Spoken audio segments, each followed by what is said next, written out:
In this lecture, we're going to study how to actually solve recursive relations directly. So not through guessing, not through iteration, but actually directly solve them. We won't be able to solve any given recurrence relation. We will concentrate on ones of a particular form, but it is general enough to be interesting.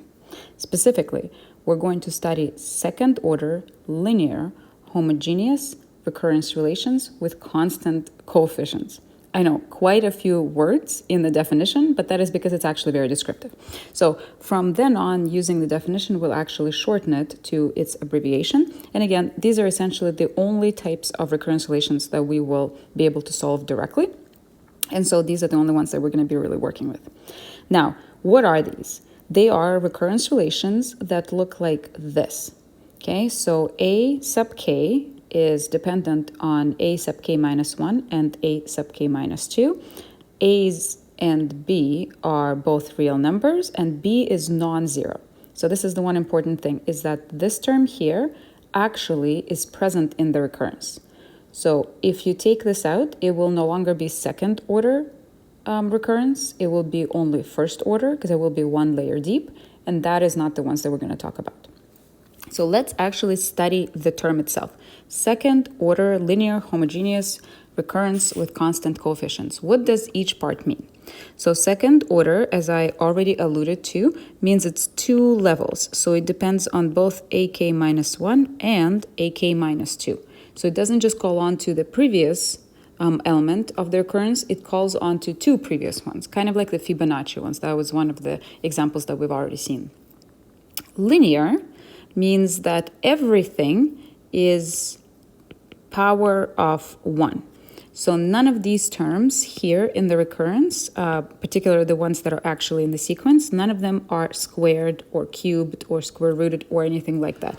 These terms are to the power of 1. All of the ones that are defined by the recurrence. Homogeneous actually also means the same thing.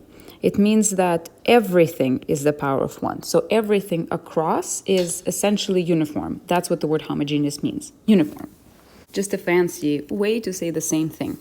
Recurrence is pretty self-explanatory. We have recurrence here, and the constant coefficients refers to the fact that A and B are constant. So these are not dependent on the index. So for example, we cannot have an n here, or a k, sorry. These guys are actual numbers.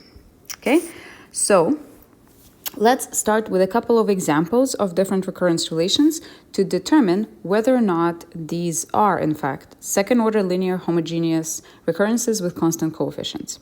So are these examples of such things? Let's see. So first of all, we have this guy. Fk is Fk minus 1 minus k, Fk minus 2.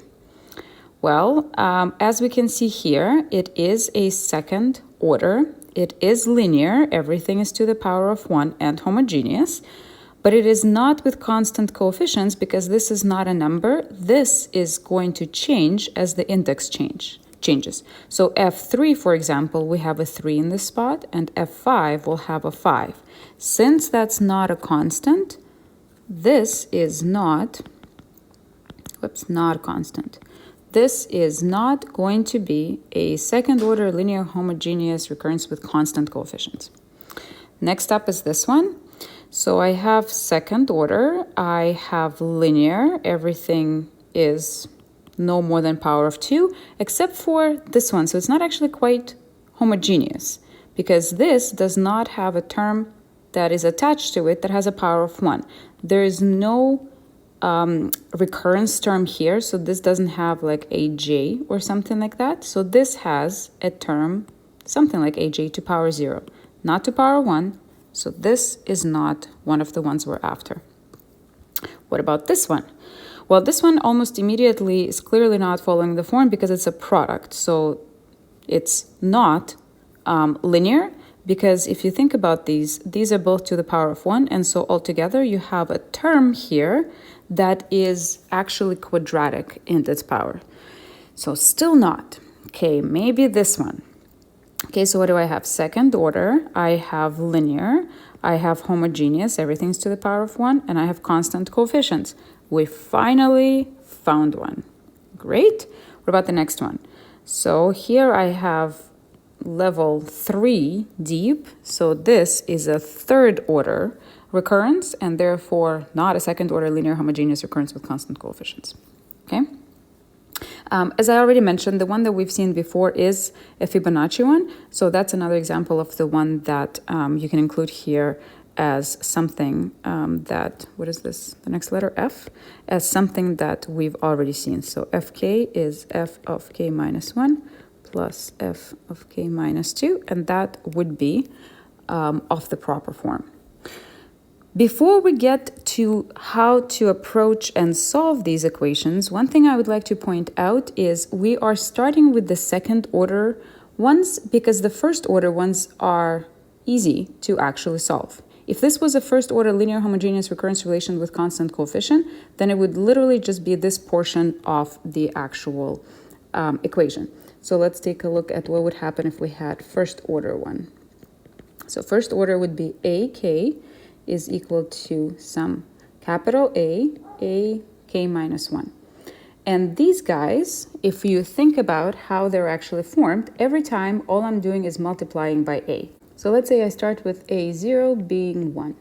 Then A1 would be big A times the previous term. So big A times 1, so just A. A2 would be, once again, as per recurrence relation, big A times the previous term. So A squared. A3 would be A times the previous term, so A cubed, and so on.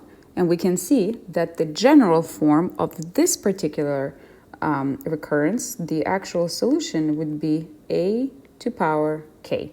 And in fact, it doesn't really matter what you start with here. If you started with 2, there would be a 2 in front of all of them. So this term would actually just appear as a multiple of the solution. So the first order linear homogeneous recurrence relation with constant coefficient has a very simple solution. Therefore, the next interesting case is a second order such recurrence, and these are the ones that we will focus on. Now, in order for us to actually develop solutions to it, we're going to make an interesting assumption and then see how it works out for us. The assumption is actually based on this solution to a first order linear equation that you can see is actually simply a power of a coefficient. So what we're going to do is we're going to consider our second order linear homogeneous recurrence with constant coefficients, and we're going to assume, or suppose rather, not assume, that we can find some x that is not 0 such that the sequence of its powers actually satisfies this recurrence. So we're kind of motivated by the fact that this has an exponential form, and we're going to suppose that there is some kind of exponential sequence of x's here that also solves this relation. So what does it mean that it satisfies it? It means that I will be able to follow pretty much the same pattern as I did here.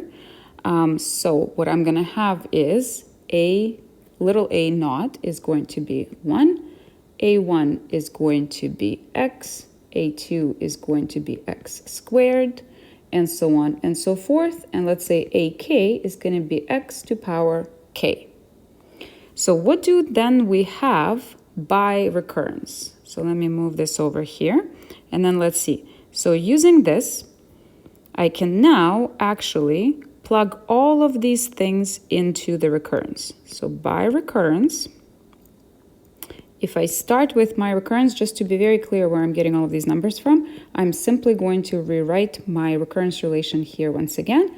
And then what I'm going to do is use this pattern to sub in all the a terms here.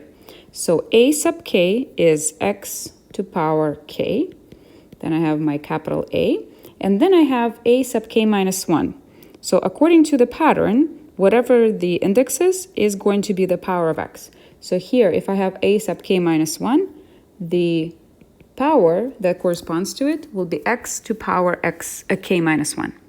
The next term is plus b, and then a k minus 2, which according to our pattern that we supposed satisfies this relation, is going to be x to power k minus 2. And this is going to be true for all k greater or equal than 2. We have to assume that that's the case so that we avoid having negative indices or negative powers here, really. Okay, well, so we've supposed that a solution might have this form, and if that's indeed the case, then we have this particular relation for it. Notice that because this has to be true for all k greater or equal than 2, in particular, we can pick any k we like to plug in. So let's say I would like to plug in k equals 2. So I take this equation, and because it has to be true for all k greater or equal than 2, it's certainly true for k equals to 2. And so I'm going to simply replace k with 2's all across. So what do I get? I have x squared is equal to ax to power 1 plus bx to power 0. Or if I rewrite it in a more familiar form, I can notice that this is, of course, is just going to be b. And then I can move everything over to the left-hand side so that everything is on one side of the equality. So minus ax minus b, and it's equal to 0. Now, the great news, of course, is this we can solve. This is just a quadratic equation. So we can apply whatever tools we want. We can throw a quadratic formula at it and actually solve it for x. So let's write that down. We can solve this quadratic equation. Now, there will be cases where there will be no solutions. There will be cases where there will be repeated solutions. There will be all kinds of different cases that we will have to then consider, but at least we can actually solve this equation. So that means that if there is a sequence that satisfies this recurrence relation, then it satisfies this equation, and we will be able to find such an x that we can then claim actually solves the recurrence. And conversely, it's also easy to see that if we do have such an x that satisfies this equation, it satisfies the recursion itself. So essentially, this is going to be a solution. If we are able to find a solution to this quadratic equation, then such a sequence of this form also solves the recursion itself. There is a very subtle nuance here, and that is that just because there is no solution of this form doesn't mean that this recursion doesn't have a solution at all. It just means that it doesn't look like that. So the only solution forms that we'll be able to find are the ones that actually look like power sequences. But there could be others. We just don't have mechanisms for actually looking for those. This page essentially summarizes all of the important results that we're going to leverage in solving the second-order linear homogeneous recurrence relations with constant coefficients. So the first theorem says that a recurrence of this form, exactly of the right form, is satisfied by the sequence of powers if and only if that x is actually satisfying this quadratic equation. So again, notice that it doesn't mean that this has no other forms of solutions. It just, if it has a solution that looks like that, that is a power series, a sequence, then that x has to satisfy this quadratic equation. Okay, so we're only looking for solutions that look like neat sequences of powers. Now then we have cases. What happens if we decide to solve a quadratic equation? We could have no solutions at all, which then means that no sequence of this form actually is a solution to our recurrence.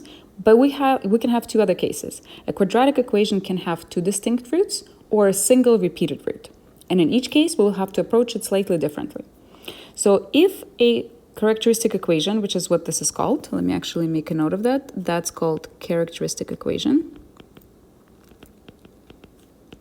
So this is the first result, says that if it has two distinct roots, let's call them R and S, then the sequence that we are interested in is given by the following explicit formula. So this R and this S, the roots of this equation, appear as powers in the solution. But what we're actually doing is taking a linear combination of them. So we're multiplying them by some constants and adding them together. These constants, C and D, will be solved for using some initial cases for the recurrence itself. If you have, instead of two distinct roots, only a single root R, then the solution will look very much the same, except for, notice this presence of a k, which corresponds to the index in the second term here. So I have R and R, but one of them is no longer a sort of clean power term. It has another factor in there. And once again, the C and the D will be solved for using A0 and A1, and we will actually see how to do it momentarily. A couple of observations. Solutions are non-zero. R and S in these cases have to be non-zero. If R is 0, then we actually fall into the case when the original recurrence is linear. And we notice that we have our powers of R as solutions here that we talked about on the previous page. The results above have no restrictions on what R and S can be. They could be imaginary complex numbers. We are not going to look at those cases. We're essentially going to assume that no such real sequence exists, but complex sequences of that form will actually form solutions to these recurrence relations.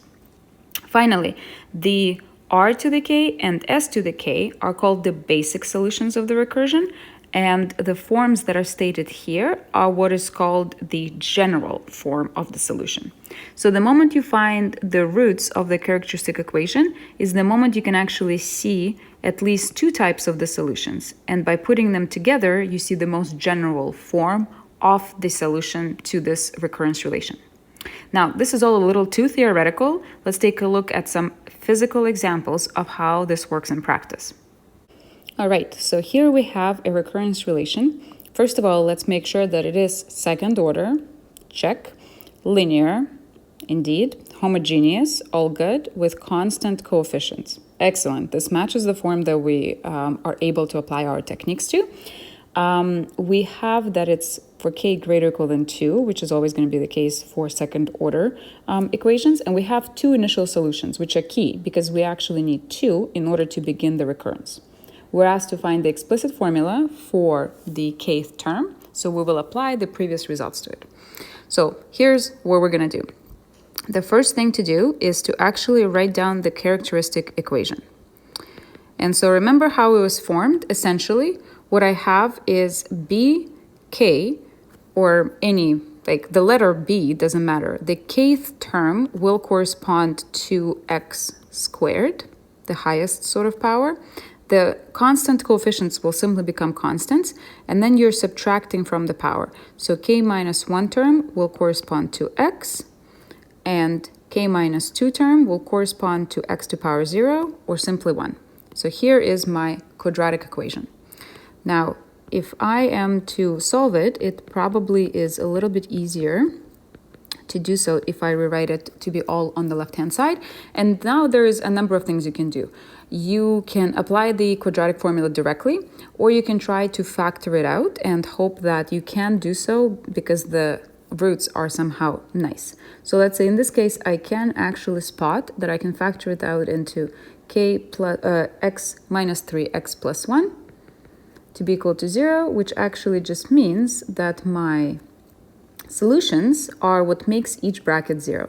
So this bracket will produce a solution of 3, and this bracket will produce a solution of minus 1. So x is 3 and minus 1. These are my two roots. Notice that they are in fact distinct, which means that from the previous page, I am going to apply the two distinct roots case and have my solutions of this specific format.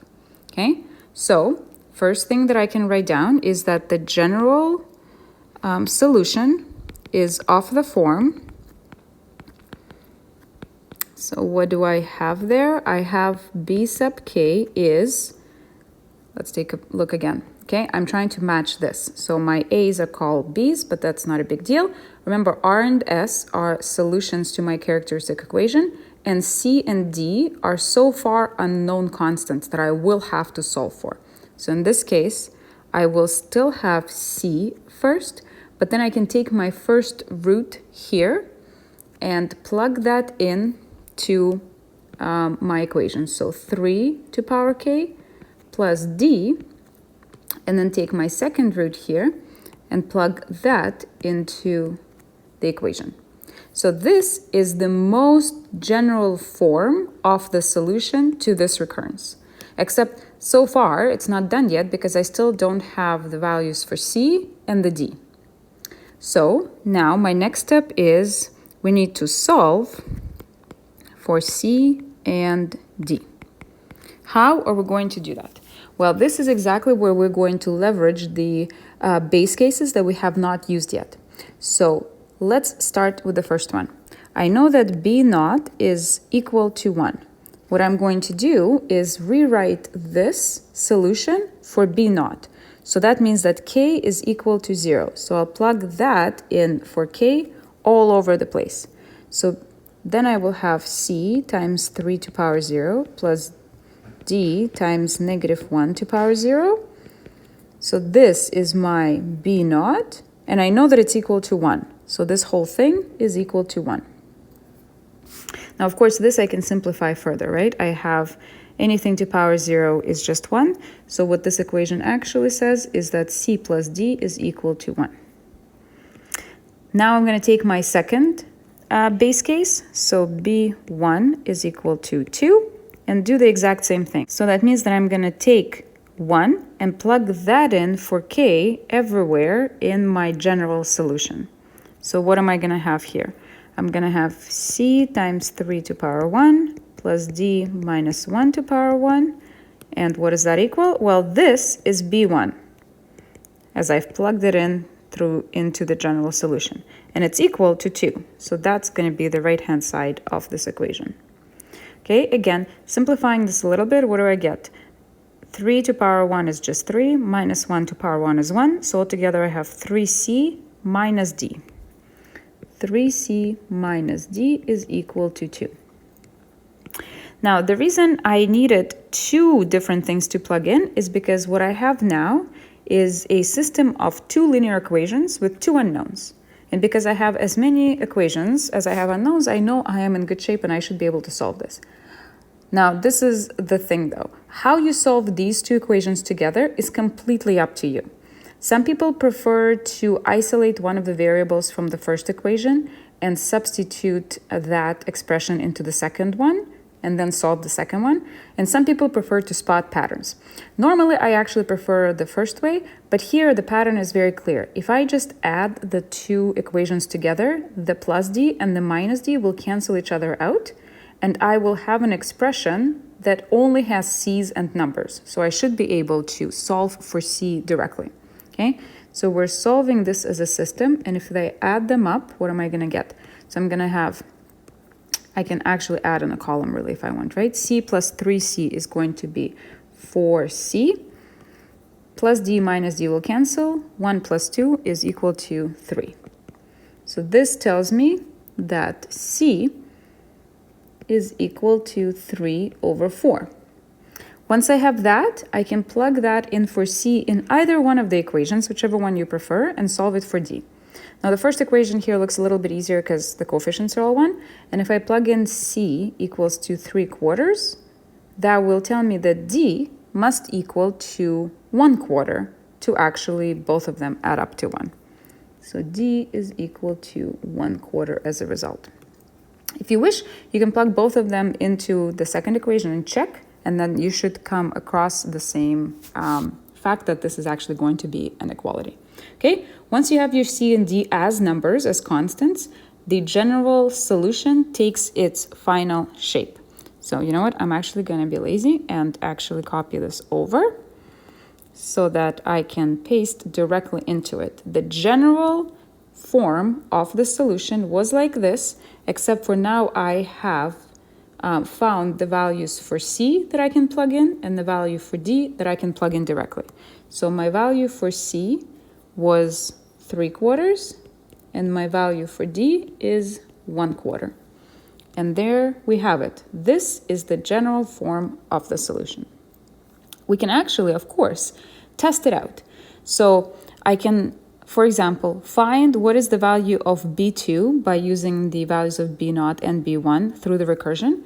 And then I can find what the value of B2 is by simply plugging in k equals 2 into this equation. And they should agree if our solution is in fact correct. Okay? This is the normal flow of the solution for all of these exercises.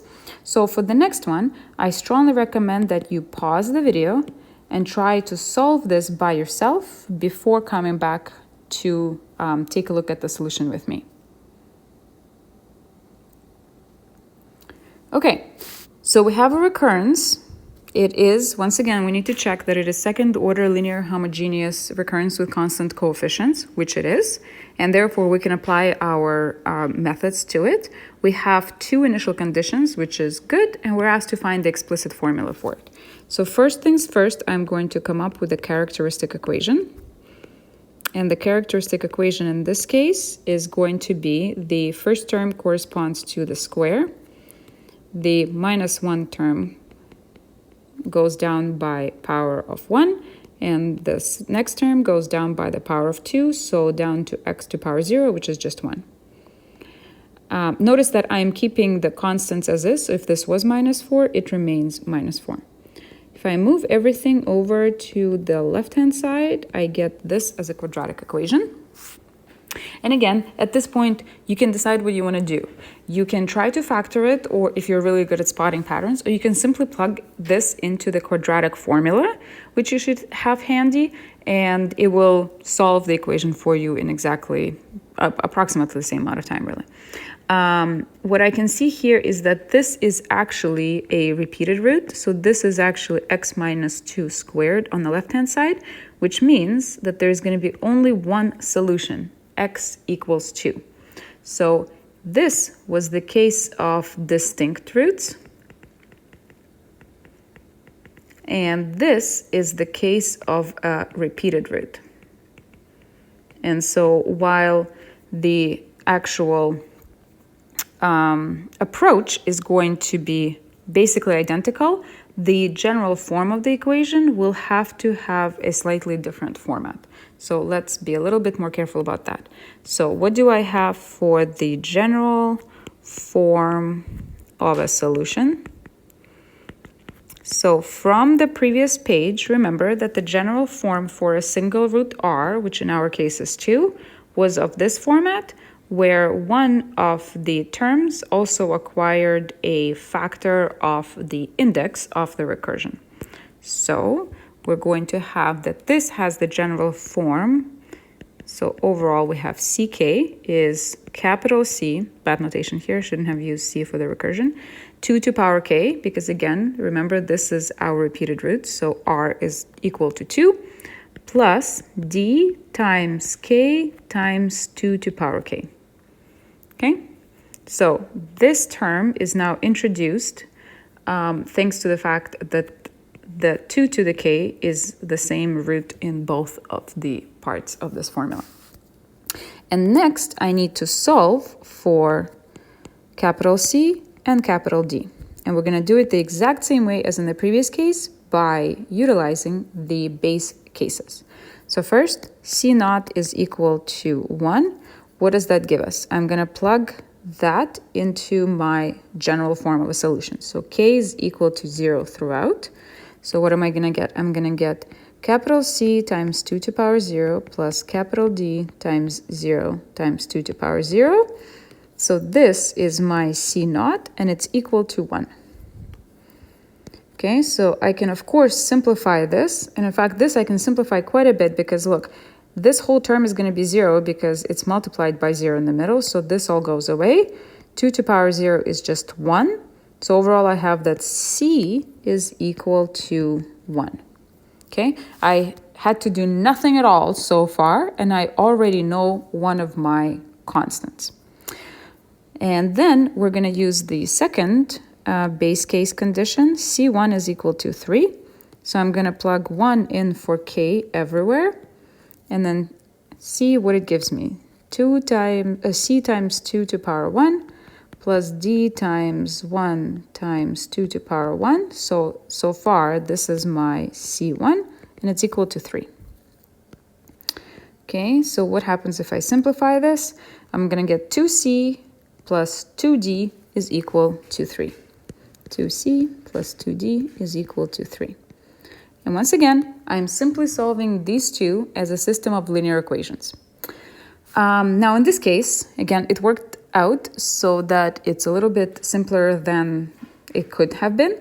C is equal to 1, so I can simply plug that into the second equation. And what is the second equation going to give me? So C is 1, so I have 2 plus 2D is equal to 3. So 2D is equal to 1, which means that D is equal to 1/2. Okay, so I have C is equal to 1, D is equal to 1/2, and this is my general form of my equation. So once again, being a little bit lazy here, and simply copy pasting this, I can replace my values for C and D. I'm not replacing my values for K, I just didn't want it highlighted anymore. So the value for C is 1, the value for D is 1/2, and there we have the general form of the solution with nothing but K's and constants.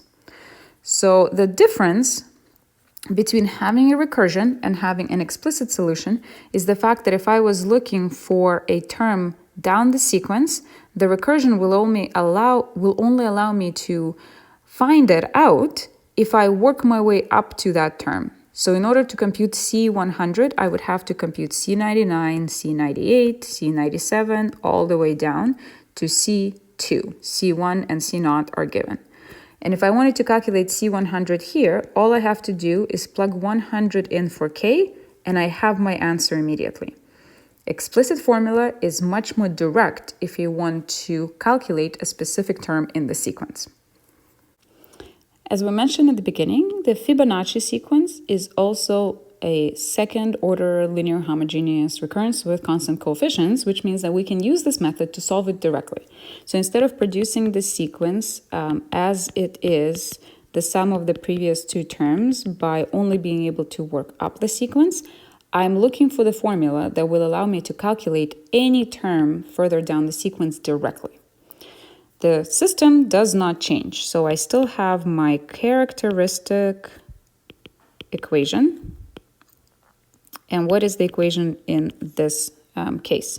So I'm going to have x squared equals, notice how all the coefficients are 1, so x plus 1. So if I move these things around, I have x squared minus x minus 1 equals 0. And at this point, I encourage you to pause the video and solve this quadratic equation by yourself. This one will not have beautiful coefficients if your definition of beautiful is an integer.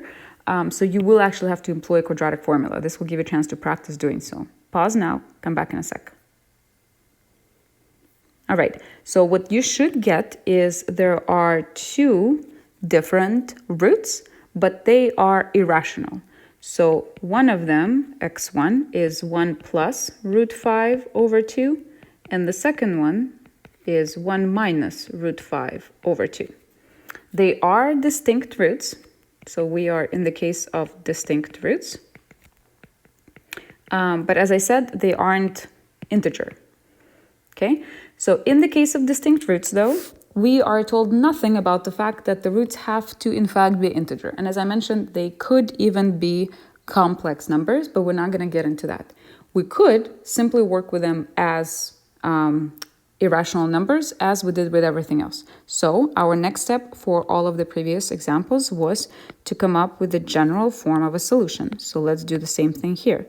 General form of a solution, in this case, of distinct roots would be, so the sequence is called f sub k, c, and then we take our first root to power k, so 1 plus root 5 over 2 to power k, plus d times the second root, 1 minus root 5 over 2, also to power k. Okay, now we're going to need to solve for c and d using initial conditions. Okay, so we always use initial conditions for the solution for these two constants. So the initial condition here is that f0 and f1 are actually both 1.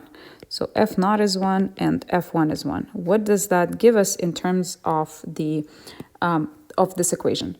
So f0, which means I'm plugging in zeros for both of these numbers, what is it going to give me? So c times 1 plus root 5 over 2 to power 0 plus d 1 minus root 5 over 2 to power 0.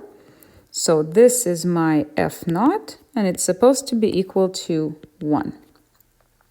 Now, this might look very scary, but this isn't actually that bad.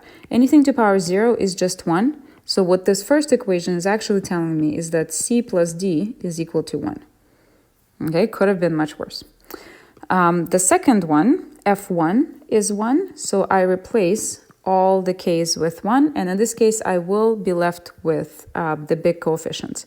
So c 1 plus root 5 over 2 to power 1 plus d 1 minus root 5 over 2 to power 1 is also equal to 1, right? So both of these are actually equal to 1 here. Now, this does not simplify to be anything particularly beautiful. We are just going to have to work with that as is. So this sort of gets transferred as is without any further simplifications at this point. So what is our next step? I have two equations, a simple one and a more complicated one, and I need to solve them together for c and d. Because there is no easy pattern to spot, the easiest way to proceed here would be to solve this top equation for one of the variables. So for example, for d. So from here, d is equal 1 minus c. And once we know that, I can plug this expression in for d here, replace d with 1 minus c. And then what I end up with is one equation and one variable. So I should be able to open up the brackets, move all the terms with c to the left-hand side, move everything else over to the right-hand side, and solve it immediately. Now, I'm not actually going to bother going through these motions because this is a little tedious and not particularly insightful or helpful. We will not, in this course, see, without the help of a calculator, examples that are this involved with these types of ugly numbers, okay? So if you want, you can plug all of this into Wolfram Alpha, and it will give you the following solution for c and d, okay? So there are these two big fractions with, what are they called? With irrational numbers within them, okay? So here is actually on top and on the bottom, okay? So now, what do we have? I have these expressions for c and d, and I have this form of a general solution. So I can take this as written, again, especially in this case with such big numbers, I am going to simply copy paste that in. The general form of a solution is where c and d are replaced in this particular solution with the numbers that we have just derived. And I'm actually going to need more room for c and d. So this is my c. Copy this to go in front here. And this is my d. Copy this to go in front here. Perfect. Now, before I declare a victory, I would actually like to notice that I can simplify something else in here. So look, I have here 1 plus root 5 over 2 to power k. But here, I also have 1 plus root 5 over 2, and this is to power 1. So I can combine these two together, and what I'm going to have here, so what am I going to have left? I'm going to have root 5 on the bottom left. So I'll have 1 over root 5, but then I will have 1 plus root 5 over 2 to power k plus 1. And I can do something very similar here. So I have 1 minus root 5 and root 5 minus 1. So these are just negatives of each other. So if I pull out a negative, then this part of my fraction will be exactly the same as this part. And what's going to be left of it is also root 5 on the bottom. And then I can combine the two big fractions together, and in the end, get the power of k plus 1. Okay? And this is a standard general form of the Fibonacci numbers recurrence relation solution. Okay, so what that means is that I can take any number k. So let's say I wanted to calculate 100th Fibonacci number. Instead of going all the way from the beginning and figuring out the first 99 terms before I get to 100th, I can simply plug 100 in for k here, and this will give me the 100th term directly. Now, the one amazing thing about it, though, that you should find surprising right about now is the Fibonacci numbers are all integers, which means that for any index k, this expression will produce an integer despite the fact that there's square roots of 5s all over the place. No matter what k I plug in, this number will always be an integer that corresponds to the specific number in Fibonacci sequence. Isn't that amazing? These are all integers. This is the general form of Fibonacci numbers for any k. Recurrences are amazing. Fibonacci numbers are even more amazing.